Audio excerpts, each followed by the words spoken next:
नमस्कार, the angle में आप सभी का स्वागत है। मैं हूं आपके साथ नीतू शर्मा। सबसे पहले एक नजर हेडलाइंस पर। राष्ट्रपति रामनाथ कोविंद की हालत स्थिर, आगे जांच के लिए एम्स अस्पताल में किया गया रेफर। पीएम मोदी पर सीएम अशोक गहलोत ने लगाया फांसीवादी तरीके से देश चलाने का आरोप, कहा चुनी हुई सरकार की शक्तियों को खत्म करना भाजपा के शासन का तरीका। मुख्यमंत्री अशोक गहलोत ने प्रदेश की जनता को दी चिकित्सा क्षेत्र की कई सौगातें। चिकित्सा क्षेत्र के 2 कार्यों का किया शिलान्यास और 11 कार्यों का किया लोकार्पण। और राजस्थान विधानसभा की 3 सीटों पर होने वाले उपचुनाव के लिए कांग्रेस ने किया अपने प्रत्याशियों का ऐलान। सुजानगढ़ सीट से मनोज मेघवाल, राजसमंद से उद्योगपति तंसुल बोहरा और सहाड़ा से गायत्री देवी को दिया टिकट। राष्ट्रपति रामनाथ कोविंद की हालत स्थिर है, उन्हें आगे जांच के लिए एम्स अस्पताल में रेफर किया गया है। सेना के रिसर्च एंड रेफरल अस्पताल ने यह जानकारी दी। बता दें कि राष्ट्रपति रामनाथ कोविंद को कल सुबह सीने में तकलीफ होने के बाद स्वास्थ्य जांच के लिए सेना के रिसर्च एंड रेफरल अस्पताल लाया गया था। अस्पताल के मेडिकल बुलेटिन में कहा गया है कि राष्ट्रपति रामनाथ कोविंद की हालत स्थिर है, उन्हें आगे जांच के लिए एम्स में रेफर किया गया है। पश्चिम बंगाल के नंदीग्राम में भारतीय जनता पार्टी के नेता प्रलय पाल ने एक सनसनीखेज दावा किया है। इस दावे में उनका कहना है कि टीएमसी सुप्रीमो ममता बनर्जी ने उन्हें फोन कर टीएमसी को जीत दिलाने में मदद करने को कहा था। बीजेपी की तरफ से जारी एक वीडियो में प्रलय पाल का दावा है कि आज सुबह ममता बनर्जी ने उन्हें फोन किया था और नंदीग्राम में टीएमसी के लिए मदद मांगी थी। वहीं टीएमसी का कहना है कि ऑडियो में सुनाई दे रही आवाज वेरीफाइड नहीं है, क्लिप वेरीफाइड नहीं है। इस वीडियो को बीजेपी ने जारी किया है। प्रलय पाल ने कहा, वह चाहती थी कि मैं उनके लिए काम करूं और टीएमसी में वापस आ जाऊं, लेकिन मैं लंबे समय से शुभेंदु अधिकारी और अधिकारी परिवार के साथ जुड़ा हुआ हूं। मैं अब भारतीय जनता पार्टी के लिए काम कर रहा हूं। उन्होंने कहा कि लेफ्ट की सत्ता के दौरान जब माकपा का शासन था, अत्याचार से बचाने के लिए उस दौरान अधिकारी परिवार ही था जो नंदीग्राम की जनता के साथ खड़ा था। मैं कभी अधिकारी परिवार के खिलाफ नहीं गया और कभी मैं इसकी हिम्मत भी नहीं करूंगा। प्रलय पाल ने कहा कि उन्होंने ममता बनर्जी से कहा कि नंदीग्राम के स्थानीय लोगों को टीएमसी ने कभी उनका हक नहीं दिया है और वह बीजेपी की सेवा करते रहेंगे। प्रलय पाल ने आगे कहा कि वे सुनिश्चित करेंगे कि नंदीग्राम सीट पर शुभेंदु अधिकारी जीते। कोरोना के बढ़ते मामलों के बीच मुख्यमंत्री अशोक गहलोत ने आज प्रदेश की जनता को चिकित्सा क्षेत्र की कई सौगातें दी। मुख्यमंत्री गहलोत ने चिकित्सा क्षेत्र के 2 कार्यों का शिलान्यास और 11 कार्यों का लोकार्पण किया। वीडियो कॉन्फ्रेंसिंग के जरिए हुए इस कार्यक्रम में चिकित्सा मंत्री डॉक्टर रघु शर्मा, परिवहन मंत्री प्रताप सिंह खाचरियावास, चिकित्सा राज्य मंत्री सुभाष गर्ग, मुख्य सचिव निरंजन आर्य मौजूद रहे। जबकि यूडीएच मंत्री शांति धारीवाल कोटा से और मुख्य सचेतक महेश जोशी अपने आवास से वीसी के जरिए जुड़े। अपने संबोधन में मुख्यमंत्री ने अपनी सरकार की उपलब्धियां गिनाई। इसके साथ ही उन्होंने एक बड़ा ऐलान किया।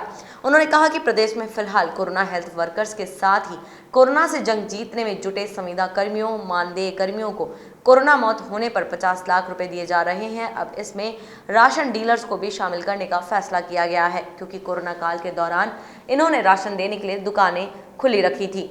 कोरोना के बढ़ते मामलों के बीच मुख्यमंत्री अशोक गहलोत ने कहा कि सरकार लॉकडाउन लगाने के पक्ष में नहीं है।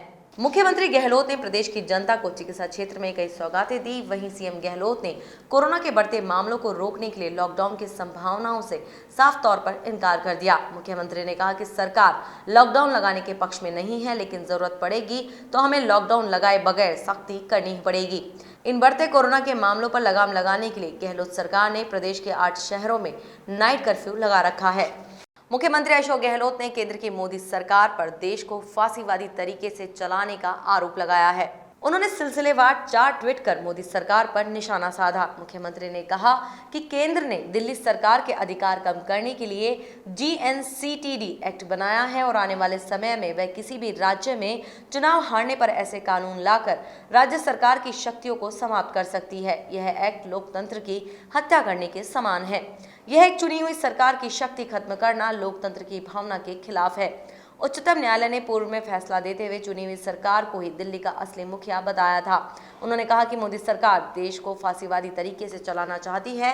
चुनावों में हेराफेरी, निर्वाचित विधायकों की खरीद फरोख्त और दोनों में कामयाब न होने पर संसद में बहुमत के दम पर ऐसे तानाशाही समर्थक बिल पास कर चुनी हुई सरकार की शक्तियों को खत्म करना भाजपा के शासन का तरीका है। राजस्थान विधानसभा की 3 सीटों पर होने वाले उपचुनावों के लिए कांग्रेस ने अपने प्रत्याशियों का ऐलान कर दिया है। कांग्रेस ने सुजानगढ़ सीट से मास्टर भंवरलाल मेघवाल के बेटे मनोज मेघवाल को, राजसमंद से उद्योगपति तनसुख बोहरा को और सहाड़ा विधानसभा क्षेत्र से दिवंगत विधायक कैलाश त्रिवेदी की पत्नी गायत्री देवी को टिकट दिया है। इसी के साथ ये प्रत्याशी चुनाव प्रचार की तैयारियों में जोर शोर से जुड़ गए हैं। पीसीसी चीफ गोविंद सिंह डोटासरा ने अपने सोशल मीडिया के जरिए कांग्रेस प्रत्याशियों की सूची जारी की और उन्हें बधाई और शुभकामनाएं दी। कांग्रेस ने भी बीजेपी की तरह 3 में से 1 सीट पर महिला चेहरे का दांव खेला है। कांग्रेस ने सहाड़ा सीट पर सवर्ण, सुजानगढ़ सीट पर मेघवाल और राजसमंद सीट पर वैश्य वर्ग के प्रत्याशी को टिकट दिया है। ऐसे में उपचुनाव का मुकाबला और भी ज्यादा रोचक हो जाएगा। राजस्थान सरकार ने उद्योग विभाग का नाम बदलकर उद्योग एवं वाणिज्य विभाग कर दिया है। मुख्यमंत्री गहलोत ने इस संबंध में एक प्रस्ताव का अनुमोदन भी कर दिया है। इसके साथ ही इस विभाग के अधिकारियों के पदनाम भी विभाग के नए नाम के अनुरूप परिवर्तित हो जाएंगे। गौरतलब है कि बीते कुछ सालों के दौरान उद्योग विभाग और इससे जुड़े जिला उद्योग केंद्रों की कार्यप्रणाली में बदलाव हुआ है और विभाग के कार्यों का दायरा भी बढ़ गया है।